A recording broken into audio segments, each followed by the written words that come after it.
Hey, everybody. Welcome to Game Mess Mornings with me, Jeff Grubb, your host from giantbomb.com. Thank you for tuning in. In this episode, we're going to be talking about Switch 2 stumbling through the holidays, and we're going to kill Mecha Hitler. It's going to be a good one because we have Jan Ochoa on the show. Jan, how are you doing? I am doing perfectly okay, Grubb. A solid 7 out of 10. Ooh, okay. No, that's pretty good. Yeah. I don't think we got a 7 last time we discussed our ratings of how we're feeling. I think you were kind of topping out at a 6. 7 sounds pretty good to me. Yeah, as soon as I said it, though, I started questioning everything, so I'm just going to go with a 7. I'm just going to say a 7. Yeah, I mean, janifesting, you got to just believe in it. Yeah, I'm just going to get Delulu up in this business, Grubb.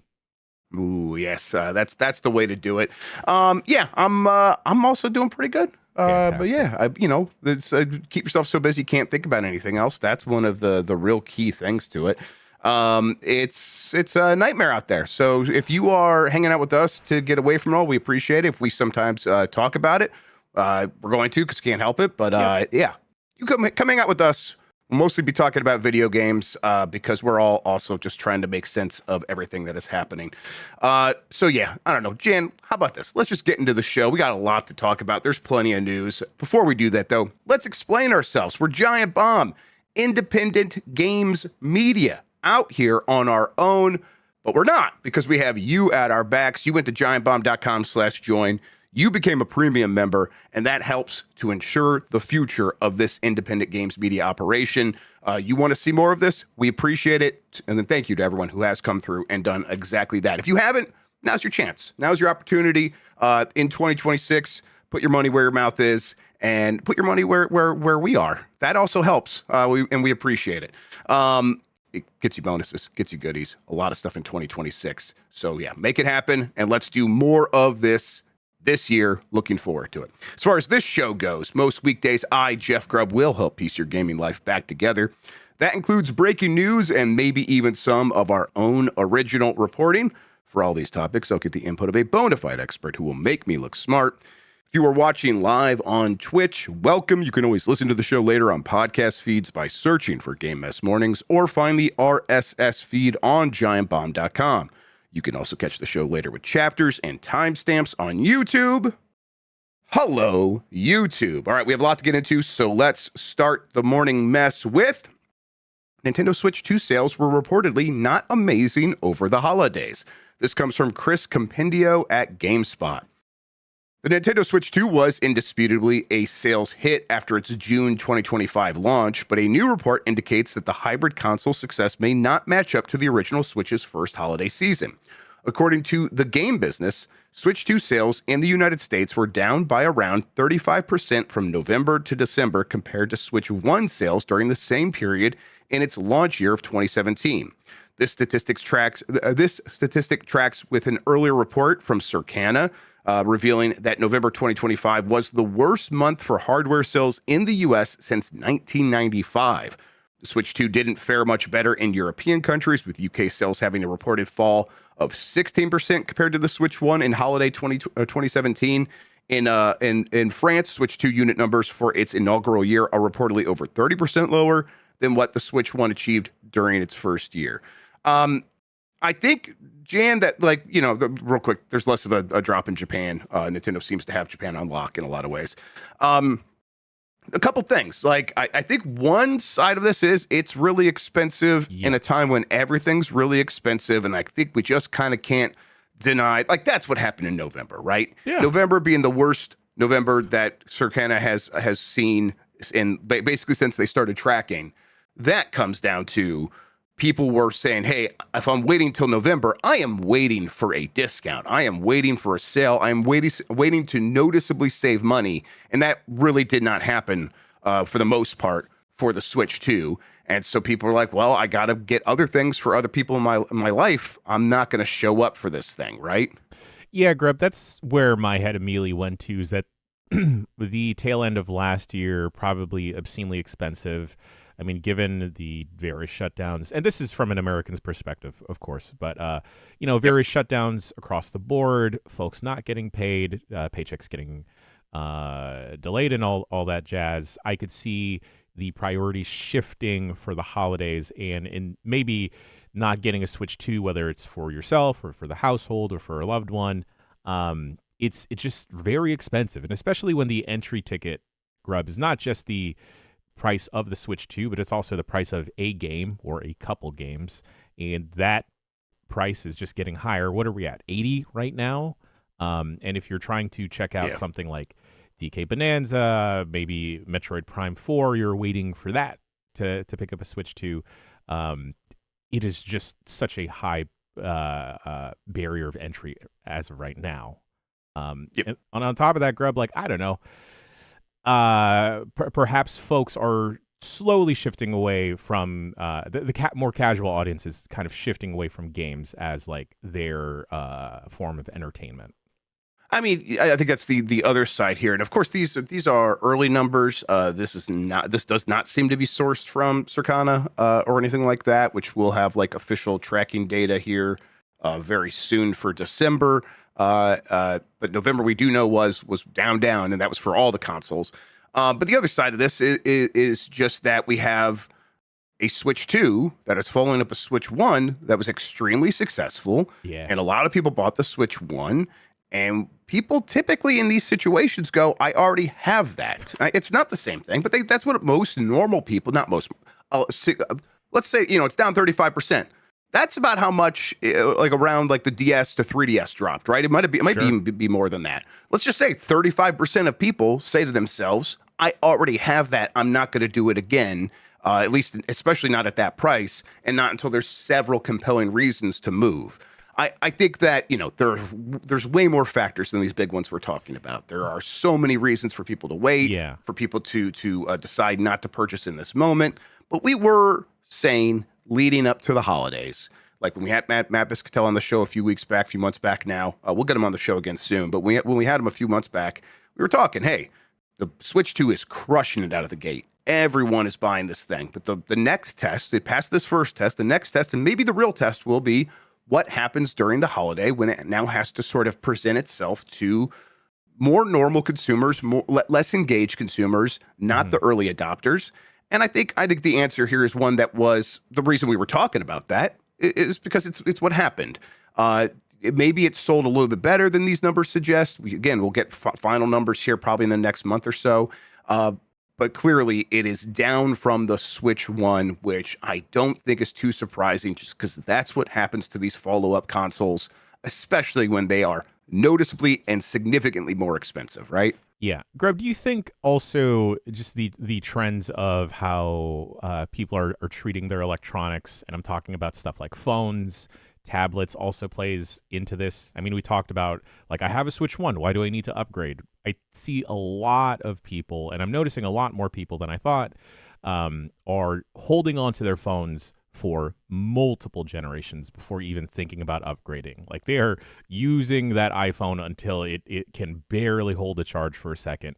Same thing with various tablets that people are using because it's getting the job done. So I'm wondering, for a lot of people that picked up a Switch 1, perhaps during the pandemic, it's still getting the job done for them for whatever games they're playing. Maybe they're still playing Animal Crossing. Maybe they're just playing like smaller indie games, other cozy games. So they don't see the need to upgrade for a Switch 2.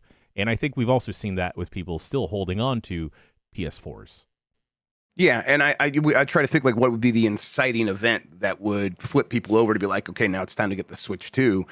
And Mario Kart is a big one, but Mario Kart 8 Deluxe was so ubiquitous last generation. It was just like the game. Everyone that got a Switch got a copy of that game, and it's probably a situation where even if Mario Kart World was the perfect follow-up, and I think it has some dents in its presentation in terms of being exactly that, but even if it was that, people probably aren't going to treat that as an inciting moment because they've had the Mario Kart game for like nonstop 10 years. They've been playing it nonstop. That game's still very popular. So it's like, okay, I want the new Mario Kart. Of course I want the new Mario Kart, but is that enough to spend this $550? Is that the price? Maybe $500. Yeah, $500. Probably not for quite a few people. And so, yeah, people are going to be looking around and be like, I already have a Switch 1 I already have a smartphone. I already have several ways to play the games my friends are playing every day. The Switch 2 will not change that in any way. So the Switch 2 is going to be about what unique experiences can I get. And Donkey Kong Bonanza, I mean, it's selling very well. It's clearly that for a lot of people. But I think that we're probably talking about Nintendo now looking around and saying, we're going to have to like get creative and try hard to make sure this thing can get as close to matching the Switch 1 as possible. And that probably causes them to really think, okay, when can we get that Smash Brothers game, that next Smash Brothers game going? That'll, that sells to there's like there's the hardcore people, the early adopters. There are people like families that show up for the Mario Karts and the Mario parties. And then there's this massive group of people over here that play Smash Brothers. Yeah. And they'll show up when that game comes out. I guess beyond that, though, it's like, what else? Like, do they have another game in the works that is the equivalent of a Mario Kart? Is it like the next Zelda game? Does that still have the juice? Because that seems like, Breath of the Wild was that moment. Can they replicate that? That's going to be difficult as well. Do they have something completely new to sort of get people feeling this way about their hardware? I don't know. And it's going to be tough to create that. Yeah, I was trying to think. I'm sure that Pokemon Legends ZA sold very well, but I don't think that was pushing people to pick up the newest console because, they're still selling ZA for the Switch 1. I'm sure that it definitely doesn't perform as well as it could on the Switch 2. But even then, I don't see that being a console pusher. I don't know if it's going to take another Mario. We are going to see a new Mario movie this year, and we're going to see a Legend of Zelda movie. What is that? Is that planning in 27, 28? I think it's 2027. Yeah, I think so. So I don't know if Nintendo is at all trying to line up a release of a new Mario game, a release of a new Zelda game, even if a new Zelda game wouldn't even be to like the same extent as Tears of the Kingdom, Breath of the Wild, but definitely maybe a 3D Mario. Yes, that would help. And, I feel terrible for saying this, but it is definitely the bench team that came out for Switch 2's initial launch year, right? Feels like it. I know that Donkey Kong holds a high place in a lot of people's hearts. I was caught up in the Bajanza of it all. I was a Kongvert, and I really enjoyed it, but I don't know if Donkey Kong holds as popular of a place for the general gaming audience. And same thing with Metroid, same thing with Kirby Air Riders. I don't know if that captivated like the freak audience that plays something or goes to the Switch or Nintendo platforms for like Mario Kart, Smash, like you mentioned, Grubb. Yeah, I think that it is the kind of thing where for Donkey Kong Bonanza, even like people are saying, wasn't that the Mario? Isn't that the A team? It's like, well, not the director team, the producer, the executive producer, and the director are actually not the people that made Mario Odyssey, or we're not like the director and executive producer on Mario Odyssey. They brought in someone new actually to be the executive producer on this game. So it's there's a chance that there's something else happening with that team, and it is going to be that 3D Mario. And Bonanza was sort of this other thing. Now, Bonanza could be one of these games that pays dividends for them over time if the Donkey Kong movie comes out, and that the ride keeps being like a big attraction, and people are just like caring more and more about Donkey Kong. That could pay dividends over time. But yeah, I think that the next big sort of, not big, but a curious test will be that Animal Crossing Switch 2 update, and the Nintendo Switch 2 edition. I don't think that like what they presented to me was all that exciting, but there are people who still play Animal Crossing every day. Yeah. And if this update just comes out and reminds people, hey, Animal Crossing, and now you get new stuff on Nintendo Switch 2, and maybe you're like craving that. Maybe that does like surprisingly well and sort of sets them up for a future where it's like now the next real Animal Crossing can come out in a year or two and really crush things. I don't know. I think for me, this is going the way that I think it was easy to expect it to go. Switch 1, so successful. Switch 2 just has no real chance of matching that sale for sale. But then that puts Nintendo in an interesting position where it's like, okay, let's see what you got. What can you do? The tough thing for them, though, is one of the things that they might have done in the past is lower the price. That might not be in the cards. Yeah. So, yeah. I don't think we're in a Wii U or a 3DS situation where things are dire for Nintendo. Mhm. I think this is definitely. I think they have a longer Correct. runway to build upwards from here, especially based off of the foundation we've seen from the Switch one. Yep. Back. All right. Let's see here. All right. Next story: Wolfenstein 3 reportedly in development. This is from Marcus Persson at Game Reactor.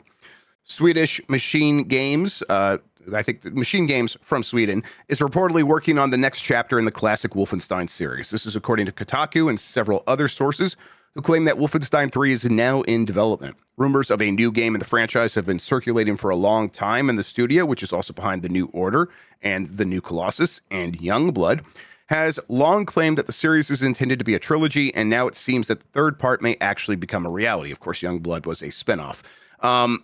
That's kind of the extent of the rumor right now. It seems to be the kind of thing where this is the game they're working on now that they're done with Indiana Jones. This is the team that did the Great Circle. Was it the Great Circle? And they are not necessarily immediately going to the next Indiana Jones game, although there's no word here about like, oh, and now that was a one and done. Seems like they might go back to that. But first, they're doing Wolfenstein 3, which is very exciting for me, Jan. I am a huge fan of the New Order and the New Colossus. I think I wrote a review for the New Colossus over on GamesBeat, one that I talked about how touching that game was to me and how important it was and how amazed I was at its ability to kind of accurately predict what was happening right in that moment, while also dealing with family issues that come from people being bigoted or whatever. And it's just an incredible game with an incredible story. And I wanted it. It was always like, okay, this is great. And then at the end of this, we're going to get to kill Mecha Hitler, and that's going to be incredible. And then it seemed like maybe we wouldn't get the chance to do that. And there's always been these rumors that they could go back. But I didn't want to get my hopes up because it really is an important franchise to me. So, hey, good news. This is probably still years away, right? Yeah, still years away. I will happily eat up any type of video game or media that lets me punch a Nazi in the face, if not more things to them. Because, in our current climate, like we alluded to at the very beginning, Grubb, some people should get punched in the face. Oh, yeah. Yeah. Yep, absolutely. My question for you, though, Grubb, is... this is BJ Blazkowicz is probably going to finish this off, right? Like, I know that his kids took point in, was it Youngblood? Youngblood. But I think we're probably going to finish off the story with BJ Blazkowicz here. Do you think because your main enemy is going to be Nazis, do you think there will be a part of the internet that will say, even though Wolfenstein is a long-running series where this has been the main point of it, to fight and kill Mecha Hitler, you think people will say it's too woke? Yeah, for sure. Yes, like that'll happen. Those people are fucking idiots then. Yes, I mean that happened like when it was the New Colossus and let's see, what was it? Bethesda ZeniMax was promoting it back then and being like, hey, look at all these Nazis you get to kill. And everyone's like, these idiots out there being like, oh, what happened to the tolerant left? It's back when they were doing that. So yeah, they'll do it again, and it will be even more embarrassing than it ever was before. Cannot wait. I love Machine Games. I love that Indiana Jones game. I thought it was fantastic. Yeah. Really, really hope that they're able to get this out in a timely manner, but also take your time and get it right. Let's send this trilogy off in a really strong way. That would be fantastic. Let's finish the fight properly. Also, not like it does feel like 6 months ago they wouldn't have started making this game, and they would have been like, oh, the climate's not right because we're cowards at these corporations, including Microsoft, and especially at Microsoft, and we don't want to rile up anybody. I think by the time this game comes out, it'll be clear and obvious that things have swung back in the other direction, and hopefully these Nazi fucks will be back in their rightful position at the bottom of the barrel of society, and maybe even lower than that. Hopefully. In a hole. In a fucking hole. All right. Xbox Developer Direct returns January 22nd with Fable and Forza Horizon 6. This is from Darren Bonthus at GameSpot. Let's also just include this next story at the same time. Pokemon Studios' upcoming action RPG headlines Xbox's next Developer Direct showcase. That's from Zach Swisen at Kotaku. The event they confirmed it today, It is the developer direct, which is one of those ones where it's like we're going to focus on a handful of games and really kind of dive deep and let these developers actually talk about their games, a little bit different than some of their other showcases. I think they've kind of hit a pretty good cadence with these things to make them feel entertaining. It's January 22nd at 10 a.m. Pacific time, 1 p.m. Eastern. And like I said, it's going to be focused on Fable and Forza Horizon 6. Fable, apparently actually real. This is one where it's like, it's become a bit of a meme where every time it comes up, everyone says, oh, that game's not coming out. I don't think there's anything special about it other than we've just been hearing about it for a very long time. And all these other games that were sort of announced alongside of it got canceled because Microsoft's a complete mess right now. And then, that's right, that Pokemon Studio Game Freaks, is it a Soulsborne Beast of Reincarnation? Yeah, it looks like one. Based off of that trailer we saw last year, was it during Summer Game Fest, Grubb? That sounds right. Yes, I remember seeing the Game Freak logo and then seeing the game that followed that logo, and it didn't make any sense to me because in my head, Game Freak makes Pokemon poorly, and they also make that poker horse game. It may be yes, Pocket Jockey. Pocket Jockey, yes. So seeing that, oh, y'all can make another good-looking game baffles me, Grubb. It does feel like this is them saying it's just the budget that we're given. Like, the Pokemon Company won't give us any more money, so we have to make the games that we make. And look at what we could do when we have we use our own money or we partner with someone else who actually has a budget. It's like a cry for help in some ways. If this game comes out this year, I'm excited. Non-Pokemon Game Freak games are kind of always bangers. Like every single one is kind of like secretly an amazing game. And there's not been a ton recently. They used to be able to do more. But that kind of doesn't matter. When they do put them out, they're usually pretty good. Drill Dozer being like a favorite of mine. That was them, right? I'm pretty sure. Drill Dozer's them. Yeah. Yeah. Yeah, they got some great ones. You remember Tembo, the elephant? Tembo. Yeah, Tembo, the elephant. That's right. Yeah. Yeah. Harmonite. Oh, yeah, wow. Yeah. And that Pocket Card Jockey actually is really good. Pulse Man. Holy smokes. I forgot about Pulse Man. Yeah. I don't know. If this Soulsborne-like game from Game Freak comes out, Grubb, and it has voice acting, I'm gonna lose my shit. Yep. That's gonna be it probably will. And it's probably gonna be very good. Again, they are gonna wanna like scream to the world, we can do this, look what we can do. And then it's gonna be even more embarrassing when the next Pokemon game, of course, doesn't have any of that stuff. Okay, yeah, let's take a look at this. Let's see what this developer direct has. Of course, Microsoft's still the target of a boycott, and I'm still going to be taking that consideration whenever I see any of this stuff. But that Playground Studios is one where I'm just like, I hope that they can put this game out and succeed and just do something because they've been working so hard on this thing for so long. I can't help but pull for them, while also, of course, they are in this structure under which they have no control over. All right. Well, we'll see that. Jan, we should probably see if we could talk over this thing. January 22nd at 1 p.m. Eastern. We'll try to make that happen, everybody. That's a couple weeks from now. Yeah. Grubb, do you have any excitement for a new Forza game at all? A new Forza Horizon, sure. Yeah, that Forza Horizon, the last Forza Horizon 5.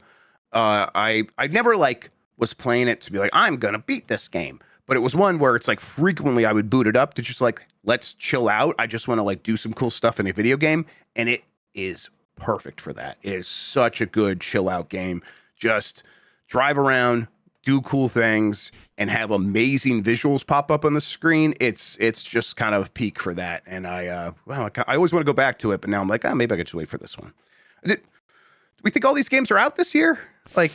Oh, Grubb, I don't know. Because it's not Forza and Fable, the two that show up here, those are just two of the 4 games that are supposed to come out this year. The other two being, and this is the big ones from Microsoft, of course there's going to be others. The other two being that Gears of War game, E-Day, and the Halo 1 remake or whatever. So they have a lot of stuff popping off this year. Of course, one of them probably does get delayed, right? At the end of the day. 100%. I see folks suggesting that Forza is probably going to come out this year, but I think I think we're going to see more and more studios, devs, publishers play the game of chicken this year, Grubb, because of GTA 6 looming. Sure. Yeah. At the tail end of this year. So I don't know if Fable is coming out in 2026. I also don't want to think of 2027 as a tangible year just yet. No, let's just not do that. Yeah. I'm with you on that for sure. God, I was thinking of something. I didn't get enough sleep last night, so my brain is completely not working. There was some other game. I don't know. If it occurs to me, we'll go back to it. But yeah, we'll see that. We'll check out this showcase. We'll see what's going on here. I think that this could be a pretty big year if all these games hit, but we said that every year. Fable's the one I'm most curious about. I hope that just looks like a real game when we see it. All right, let's take a break. We're going to go to the ads. If you want to skip out on these, of course, you can go to giantbomb.com/join, become a premium member. There you can get ad-free versions of the audio show, ad-free versions of the video show. In the meantime, though, we will be right back. All right, dog, it's time to start the show. Are you ready to go? Yeah, dude, I'm ready. No, Grubb. You look like you are in a den of inequity right now. I don't know what that means, and I don't know what you want. It's not like I have a home studio, Jan. Yes, you do. The computers that Main Gear built for us have NVIDIA GeForce RTX GPUs in them, and with the NVIDIA Studio drivers and NVIDIA Broadcast, you can turn even your man cave into a professional studio. Using Broadcast, you can upgrade your webcams, microphones, and speakers using the power of machine learning to take our shows, voice chats, and video conferences to the next level. You can use audio effects like noise removal. Oh yeah, I guess I have the fan on. Well, it's hot. I'm not going to turn that off. Let me just hit this right here. Is that any better, Jan? Much better. We can clean up your shot with auto frame and video noise removal. And Grubb, you can even make it look like you were paying attention using the eye contact tool. So I could still watch my stories? Yes, you can. NVIDIA Broadcast is a universal plugin that works with most live streaming, voice chat, and video conferencing apps. It's supported on any NVIDIA GeForce RTX GPU. And since I'm using the NVIDIA Studio drivers, I'll get stable optimized performance in Adobe Photoshop, DaVinci Resolve, and all the other apps that I need to use to fix our mistakes in post. You know what? Thank you to Main Gear and NVIDIA for supplying our NVIDIA Studio PCs. NVIDIA Broadcast, your AI-powered home studio, and NVIDIA Studio, the software advantage for all creators. Jan, I'm not even looking at the camera at all right now.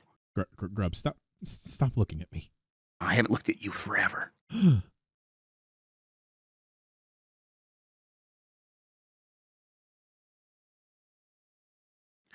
We're back. It's Game Mess Mornings. Jeff Grubb, Jan Ochoa. Let's get back into it. I remember what I was going to talk about. GTA 6, we were talking about that. There's reporting now, Jason Schreier saying last he heard the game was not even content complete. Look, I'm not going to pretend like I understand the timeline of how a game gets completed, like what that actually looks like. To me, it's like I would feel better if you said, of course, it's content complete and they're just polishing everything up. But maybe that doesn't matter. It feels like it probably matters. Yeah. But like, again, I do not know what I'm talking about here. So it's like, for me, it's easy to draw that line from hearing that to, oh, that game's not even coming out this year. It's going to get delayed again. But we'll see. I don't know. At this point, Grubb, I really don't care about GTA 6. I think I just feel progressively worse for the employees at Rockstar, just knowing the crunch and the environment that they are working in. I mean, the pressure too, like, yeah. right? That thing pays for the whole shebang, right? It pays for everything at that company. And if they don't hit, it's going to be a huge problem for tens of thousands of people. Like, yeah, it's... All right. StarCraft shooter reported to be revealed by Blizzard at BlizzCon in September. This is from Ben Lyons at Game Reactor. We're expecting 2026 to be a big year for Xbox to align with its 25th anniversary, but clearly it could also be a rather large year for one of its subsidiaries, namely Blizzard.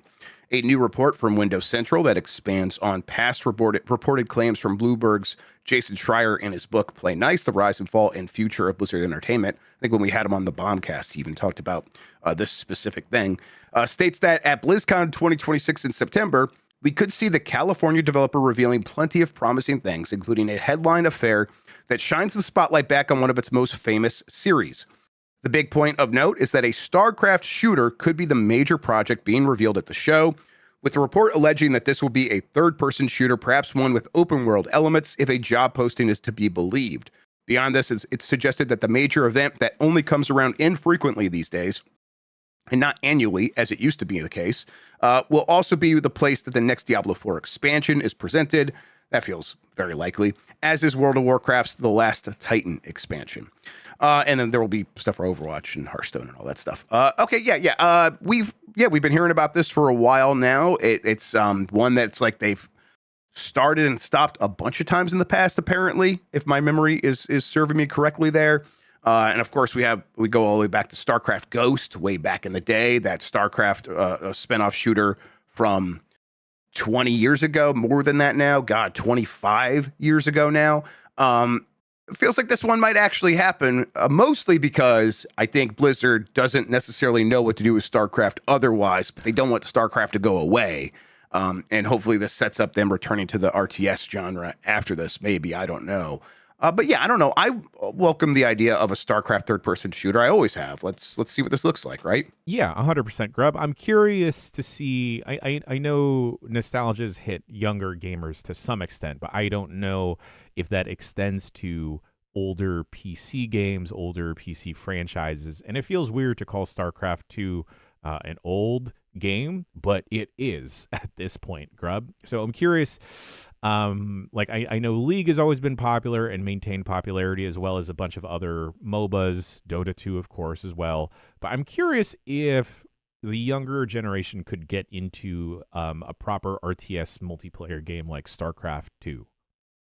Right. It's they could probably figure it out. Blizzard has always been able to attract very talented developers, very smart and clever designers, people that know how to make their games as appealing as possible. And I would hope that they would still want to trade on that, of like that being their key thing of, yeah, we can make our games just appealing broadly, even though there's a lot going on in an RTS or whatever. There's a lot going on in StarCraft. But that's probably something that feels pretty intimidating in this moment, as they've had a lot of turnover. Mm-hmm. And I mean, I think we can get the sense that they were not as interested in making an RTS based on like what happened with all those spinoff studios. People that used to work at Blizzard left, started their own thing. There have been at least 2 I can think of, but I think there are more than that, of people leaving, starting their own thing, attracting a bunch of money, and making their own RTS. And some of those actually didn't even end up working out. Yeah. So it's like that's probably Blizzard looking around going, we made the right call. But it just feels like you can't let StarCraft wither away forever.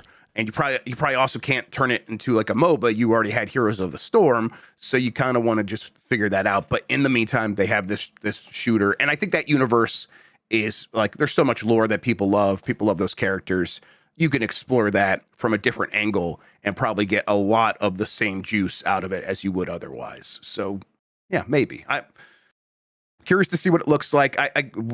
Does it play like a Gears of War at this point? Is it a Resident Evil 4 sort of thing, like over the shoulder action game? I don't know. Vanquished, please. Vanquished. That's what it should be. Give us a Vanquished. From Blizzard, that would rule. All right, let's keep going here. South Park is coming to Fortnite this week. This is from Jordan Midler at VGC. South Park is coming to Fortnite, and now Epic Games and South Park Studios have shown off the first look at how the characters will appear in the perennially popular live service game. Stan, Kyle, Cartman, Kenny, and Butters are all coming to the game on Friday, January 9th, until February 5th, according to Epic Games. That's tomorrow. Each character gets their own mech-like character skin full of references to the show, like with Bart and Lisa Simpson's. Characters that aren't adults typically use these mech-like skins so that they can share the same hitboxes. Also, probably so it's like you're shooting the mech and not a child. There's probably some of that. I bet there's a little bit of that. Fortnite requires that every character in the game use the game's hitboxes regardless of the skin, which would be feasible if the South Park characters retained their small designs. Yes, wouldn't be feasible, excuse me. A new animated short, Born in Chaos, gives the backstory of how the characters from the show have made their way to the game. As part of the new event, a new point of interest, Cartman Land, will be added to the map, unlike the game's Simpsons collaboration, which saw the entire map turn into an in-game version of Springfield. This South Park point of interest seems to be just a chunk of the map rather than the whole island. This new update will also bring 5-player squads to Fortnite for the first time. Oh, that's weird. Huh. In the Born in Chaos short, Butters is frustrated that the rest of the group refused to let him play in their 4-player squads, and thus his supervillain alter ego, Professor Chaos, uses the Stick of Truth, the same one from the popular Ubisoft RPG, to add 5-player squads to the game for this limited event. South Park themed items will also be added to the game, such as cheesy poofs and other things like that. Beefcake 3000 will probably be in there. Okay, yeah. I mean, this really makes me think, Jan, and I should have realized this years ago. So this is just me not really like thinking about it all that much. Oh, they're mostly done making new stuff for me and my generation. The millennials we've settled into the things that we will get excited about, and they're just going to keep giving us that over and over again. And of course, they've been doing that for years. I know, I'm admitting I'm slow on the uptake here, but it's like, oh yeah, they're just like, this is the stuff that works for Fortnite because the millennial audience is the audience that's spending money on Fortnite. So that's what Epic Games is mostly focused on. There's exceptions, K-pop Demon Hunters, although I bet a lot of millennials like that as well. Yeah. But it's like they're going to keep doing like these over and over and over again until they run out of them. I don't know. Or they'll go back to the Simpsons and do another Simpsons seasons probably. And I bet it'll be pretty successful as well. But whatever. That's what it made me think about. I just don't love South Park anymore. And yet part of me is like, I want to play this. So I don't know what that's all about. You tell me, Jan. Yeah, I haven't quite been in love with South Park in a very long time. I don't remember the last season I was actively watching. That being said, controversial opinion here, Grubb. I think Butters is my favorite character from Butters South is Park. the best character. I agree. And I'd be interested in checking out like a whole 5-person squad type of dealio. Definitely. It's interesting to see that out of all of the collabs that Fortnite has done over the last couple of years, Simpsons Fortnite seems to have recaptured the mainstream interest in it, or at least everyone else that has kind of trailed off of it. I know that some of us got super into Fortnite when Goku was added, and I'm curious to see what other major IP could capture a lot of people. Again, like I'm probably not going to pick up any of the South Park skins. Also, I think is kind of an oversight to just make the kids into like their weird little cardboard Gundams when the ninja designs were right there, Grubb. Yeah. Oh, that'd be fun. Yeah, that would have been fun. Hey, who knows? They could maybe save that for a season 2 of South Park if this one is successful. I know I've joked around about how they should have a Seinfeld season, but I don't know what else they could pull and do that would set or recapture the same type of excitement that Simpsons did if we're looking at the millennial audience. Yeah, I think that's the ones that like fit really well, like Simpsons, like South Park, and maybe we wouldn't have said those would fit really well before they happened, but they clearly do fit really well. They're running out of those for sure, and I would like to see them get like more out of left field with some of these collaborations. Like maybe it wouldn't be Seinfeld, maybe that is just like a slightly behind the target audience that they're going for. Although of course that's my favorite sitcom. I would love that. I wouldn't mind seeing what Friends looks like in Fortnite. I saw that in the chat, and then it just started clicking in my head. Yeah. They could 100% do that, Grubb. Yeah, they really could. Or even like a full like NBC must-see TV collab. So you get Mad About You and all this other stuff in there. Sure, why not? What's that? What's the one where the lady was a crazy hippie and the guy was like a square? I can't remember I don't remember that one. Yeah, but either way, there's a lot of these sitcoms that they could do. Oh yeah, get Becker in there, Jan. Please. I've been banging this drum for who knows how long. I don't Dharma even and remember. Greg. That's what I was thinking of. Yes, Dharma and Greg. I don't even remember if Ted Danson remembers Becker at this point. I would love to see that. I don't know what they're thinking though. There's probably going to be like movies they keep going to that we haven't thought of, but they've done like Star Wars, Aliens, all these big ones. I don't know. I did see some folks mention Lord of the Rings is an untapped IP for Fortnite. Yeah, okay, that probably happens. And like, there's still like some video game. Like, have they done Mortal Kombat? They probably have. They've done Street Fighter. I don't know, because I feel like we would all have the Scorpion skin or the Quan Chi skin if they had it. Right, they did do Mortal Kombat. So yeah, there it is. Okay, it is in there. Okay. Yep, of course it is. Yeah. We'll see. Yeah, there's probably gonna be a lot more anime. Yeah, One Piece, all that stuff. Has that been in there? I don't know. If it's not been, I'll be surprised. Not One Piece, and I don't think Demon Slayer has either. Grubb, this is specifically to the people working at Fortnite and Epic. Here's what we do: we have a sitcom season. It is natural, but the whole world is just in a studio, so it's a 3-camera sitcom, and then you just walk. The world is just the different sets of different shows. So you go from the Seinfeld place, you go to the Friends couch, and then the emotes sell themselves because it's just going to be the freaking clapping from the theme song of Friends. Yeah, or a door appears and you open it up and the red light shines in from Kenny Rogers Roasters or whatever. And yeah, there's going to be a 2-person emote with carrying a couch and someone just yelling pivot. Yeah, a laugh track gun. Yeah, that's great, chat. I'd love to see the Muppets. That'd be great. For as much as I want to see the Muppets, I just don't think it would happen.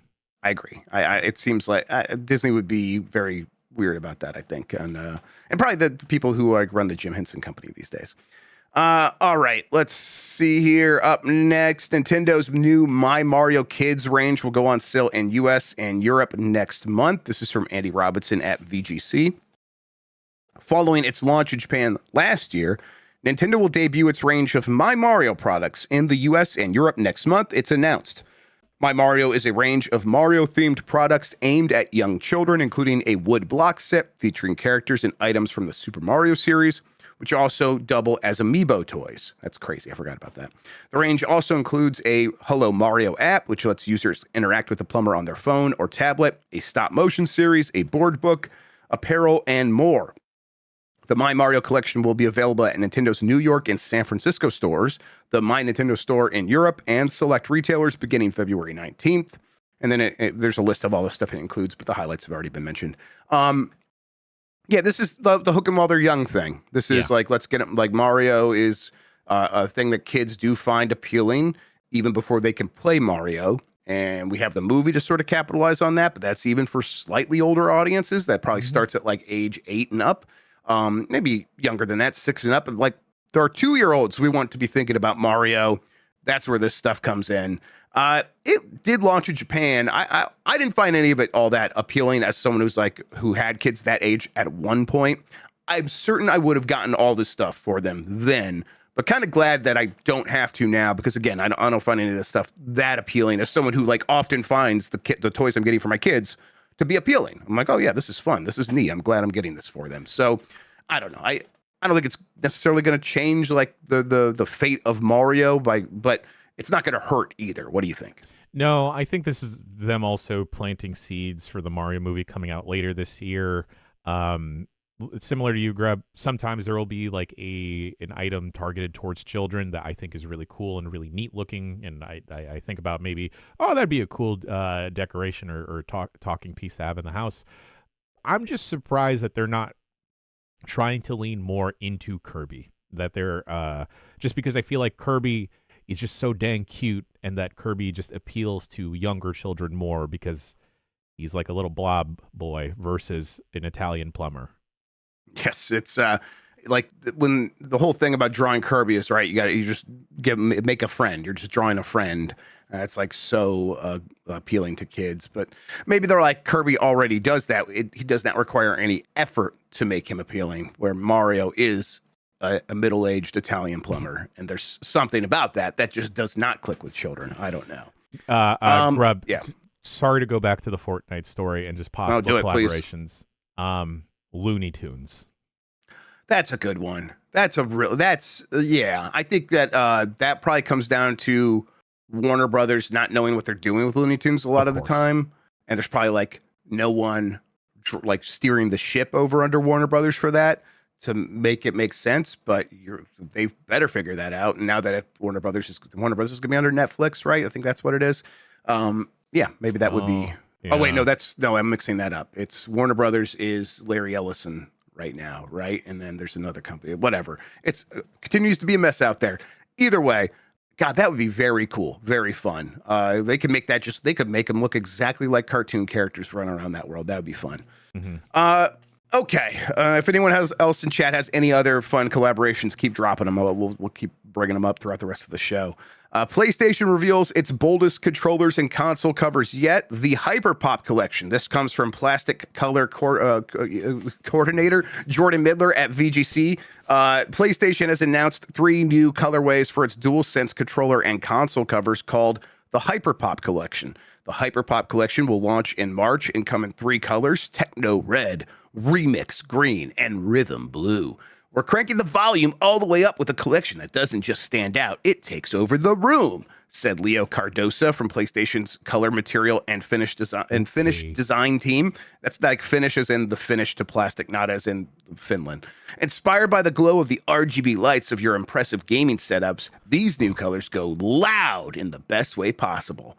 They'll be released on March 12th. You can pre-order them January 16th. They have sort of like a gradient element to them. It's red, but it fades from black into the red, and it's green, and it's like a bright green, and it fades from black into green, and it does it on both the controller and on these covers for the systems. And the covers are, let's see here, man, is that right? $75 human dollars. Controllers themselves, of course, we know these are expensive, but $85. Oh, man, every day I forget how much controllers are, and then every time I see it, it makes me insane. All anew. There's another story about new stuff, so we'll just do this now. Continuing from Jordan Midler, who just loves colors. The first Nintendo Switch 2 Joy-Con color variants have been announced, and they're out next month. Nintendo has announced the first set of Joy-Con 2 controllers with a brand new colorway. Colorway being that like little ditch between the controller, the Joy-Con, and the system, where like a little splash of color is noticeable. Mm-hmm. The Joy-Con 2 light purple and light green controllers will be released on February 12th. The controllers, which mark the first time the Nintendo Switch 2 system has deviated from the default light blue and orange Joy-Con 2s, will also come with matching wrist straps. But yeah, these things are like still, they look mostly the same, and then there's a slightly different splash of color between the Joy-Con and the system itself. It's not too exciting, I gotta admit. I don't know. It's not too exciting, but $100 for both of them. No, Grubb. Yeah, that's how much Joy-Con 2 are. Yeah, Jesus, that's just insane. I think they launched at 90, and then they increased the price at least once, maybe twice, to get up to 100. Gross. Oh boy. Gross. Yeah, Grubb, I don't know. The only time I'd be tempted to pick up a set of new Joy-Con 2s is if they were a cool, funky color and not just like the hidden accents you would see there.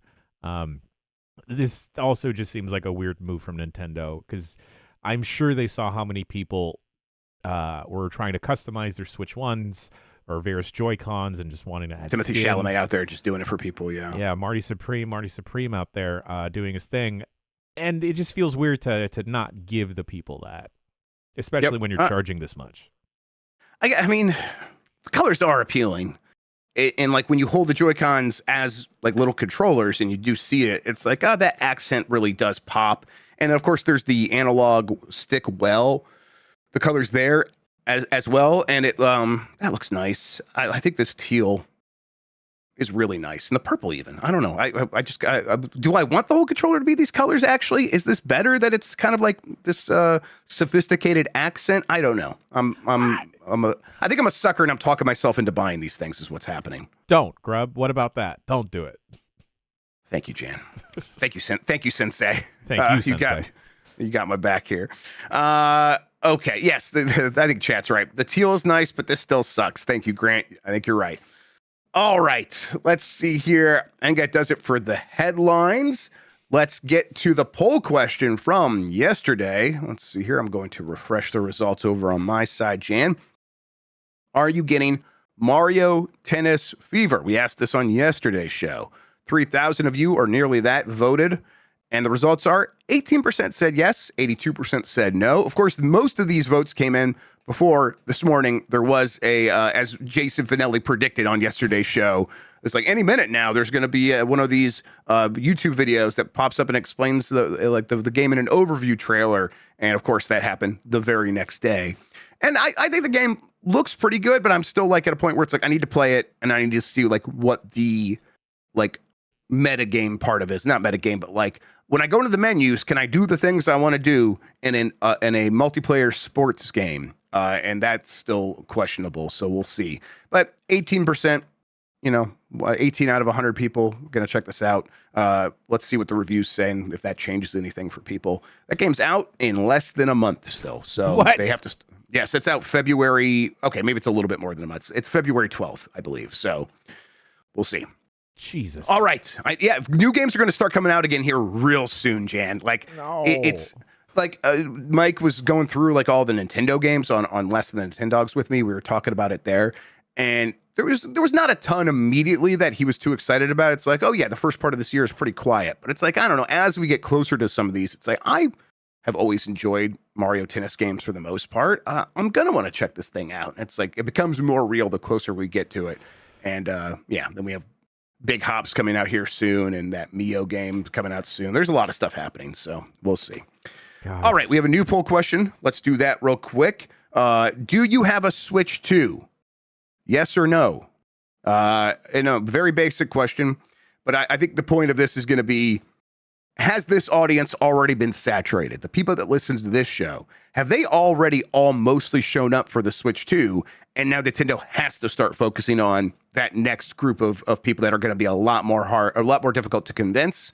Let's see. So answer that question. We'll discuss it here on Game Mess Mornings here on Giant Bomb tomorrow to finish out the week. Of course, then we'll get to the Bomb 12, which I never closed out the last one, so we'll just go from the one from last week, and we'll close that off, so it'll be 2 weeks of voting. That's fine. That's what happens at New Year's sometimes. So go ahead and vote right now for your game of the week. We'll get that on the Bomb 12. All of that will happen tomorrow. If you go vote in the poll that we have up now on whether or not you have a Switch 2, please write in the comments why you don't have a Switch 2 if you do not have one just yet. I'm curious. Yep, Jan always scrolls through there, and we see a lot of the responses there. So yeah, it'd be great to see. Like if it is because of financial situations or whatever else, I'm very curious to see what the dealio is. Yeah, if you just don't need one, or if you had a Switch 1 and that's still serving the need, or whatever, you moved on to a Asus ROG Xbox Ally X or something, tell us. I'm curious.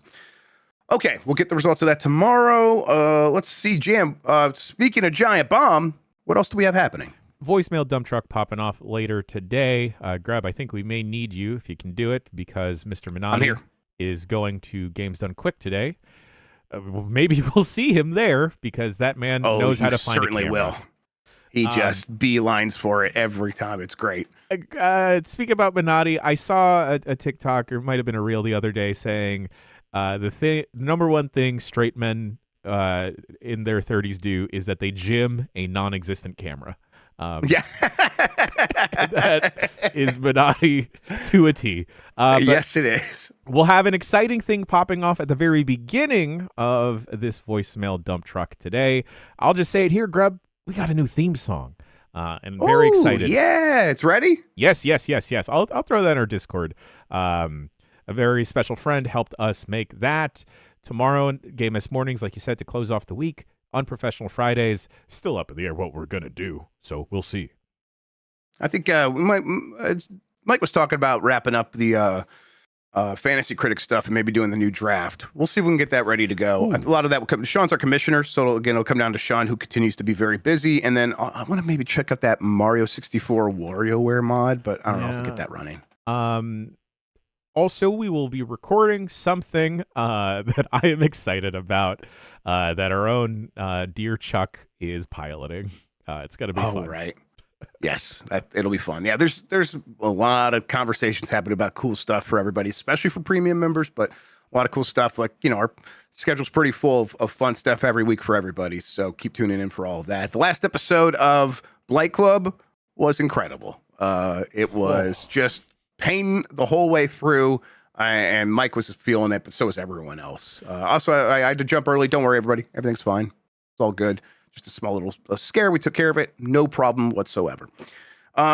Okay. Jan, I think that's going to do it. Thank you so much for hanging out with me today and talk about video games, man. It's the only way to start a Thursday, Grubb. Thank you all for watching and listening. You are the best audience in gaming. Until next time, have a good one. Take care of yourself, and goodbye.